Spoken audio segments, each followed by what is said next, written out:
एक छोटे से गांव में एक पुरानी हवेली थी जो अंधेरों से बिल्कुल घिरी हुई थी। गांव के लोगों का कहना था कि उसमें एक पुराना खजाना छिपा हुआ है, लेकिन उसे आज तक कोई ढूंढ नहीं पाया।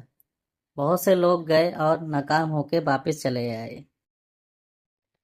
उसी गांव में तीन दोस्त रहा करते थे, रवि, अमन और प्रिया। उन्होंने एक दिन फैसला किया, तीनों ने मिलकर, कि हवेली के अंदर जाकर हवेली का राज पता करने का।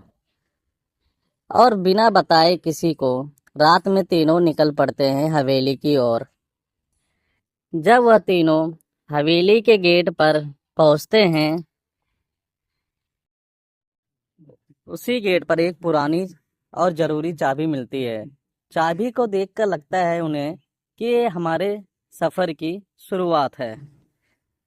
हवेली के अंदर पहुंचते ही अंधेरा, एक पुराने मकान का खौफ उन्हें महसूस होता है। प्रिया कहती है, इस अंधेरे में जरूर कुछ है। अमन को एक पुरानी घंटी दिखाई देती है और उसे वो बजाता है। हवेली के अंदर से कुछ पुराने पन्नों की खुशबू आती है। जब वह पुराने कमरे की ओर जाते हैं तो उन्हें एक पुराना नक्शा मिलता है जो किसी खुफिया राज की तरह लगता है। नक्शे के हिसाब से हवेली के अंदर एक जरूरी कमरे में कुछ छिपाया हुआ है। उन्हें ऐसा लगता है। कमरे में पहुंचते ही एक टेबल पे एक डायरी मिलती है। जब डायरी को खोलते हैं तो उसमें कुछ लिखा हुआ होता है, मैसेज, और वो खजाने की ओर इशारा करता है। जब वह दोबारा मैप खोलकर देखते हैं तो उन्हें एक और जगह का पता चलता है जो हवेली से बाहर है।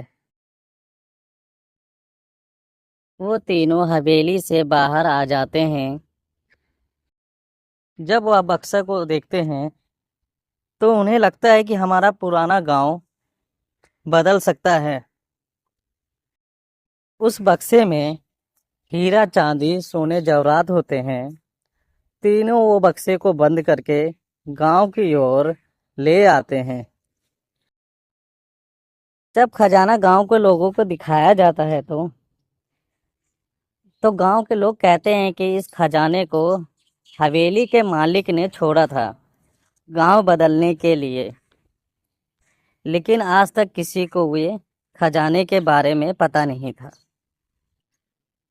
कि इसे कहाँ छुपाया गया है।